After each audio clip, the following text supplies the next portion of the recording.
The United Nations. It was supposed to be the great unifier, the peacekeeper, the thing that stopped us all from gleefully marching towards another global conflict.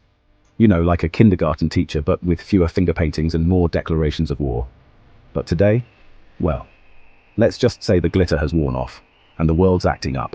Wars continue, superpowers ignore its decisions, and frankly, the snack time juice boxes are subpar. And many ask, is the UN losing power? Or was it, and I cannot stress this enough, never really that powerful to begin with? Picture it, 1945. The world's still smoldering from World War II. Everyone's a bit on edge, and frankly, the global mood was less kumbaya and more, please, for the love of all that is holy, can we not do that again? So, naturally, what does humanity do? We create an organization dedicated to preventing the very thing we just spent years inflicting upon each other. The UN was born, a beacon of hope, with one job: don't let the planet become a smoldering hellscape again. For a while there, it seemed like the UN might actually pull it off. Peacekeeping missions, humanitarian aid, international laws, they were on a roll, racking up accomplishments faster than you can say diplomatic immunity. But then, well, remember that whole humanity thing? Yeah, that came back to bite us. Here's the thing about the UN, it's meant to stop wars. That's the whole point, right? Prevent the whole planet from descending into fiery chaos. Yet, here we are, in a world that seems to have a sail on conflict, and the UN's looking a bit like that friend who promises to have your back in a fight, but then hides in the bathroom when things kick off.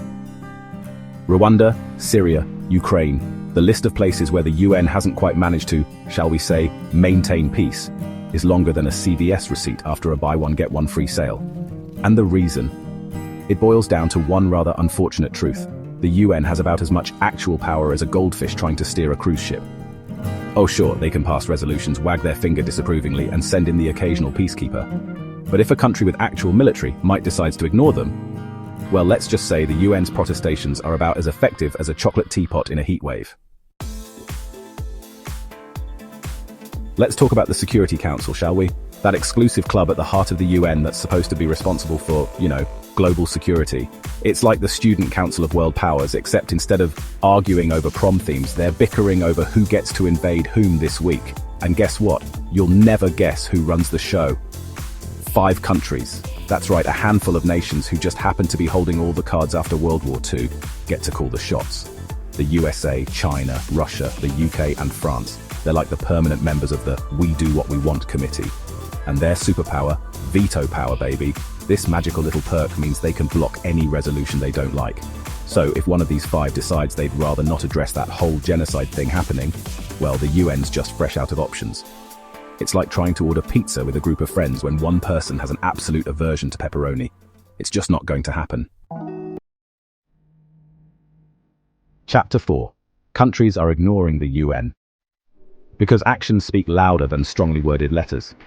Let's be honest, when even the cool kids at the back of the class are ignoring the teacher, you know things are dire.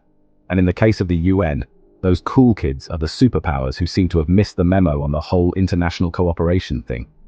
The United States invaded Iraq without so much as a buy your leave from the UN. Russia annexed Crimea like it was just picking up a gallon of milk from the store. And China, well, they're building military bases in the South China Sea faster than you can say international maritime law. The UN, meanwhile, is left looking like that one substitute teacher who keeps threatening to call the principal but never actually follows through.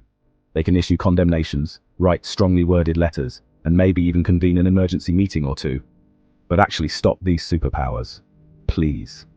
And you can't really blame smaller countries for looking at this whole mess and thinking, if the big guys aren't playing by the rules, why should we?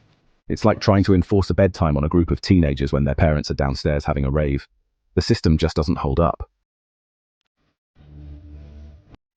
Chapter 5. Is the UN becoming useless? It's not you, it's definitely them. Remember when the UN was the only game in town? When countries actually cared about its opinion, and dare we say, occasionally even listened to what it had to say?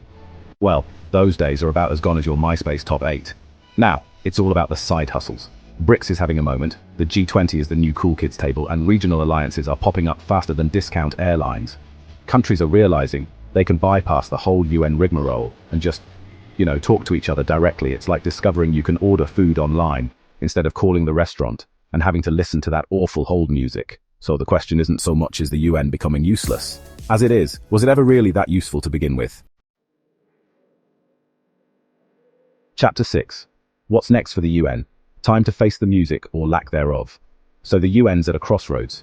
On one hand, you've got people, mostly those who remember a time when rotary phones were a thing, arguing that all we need is a little reform. Let's add more countries to the Security Council, they cry. Ditch the veto power. Give everyone a participation trophy.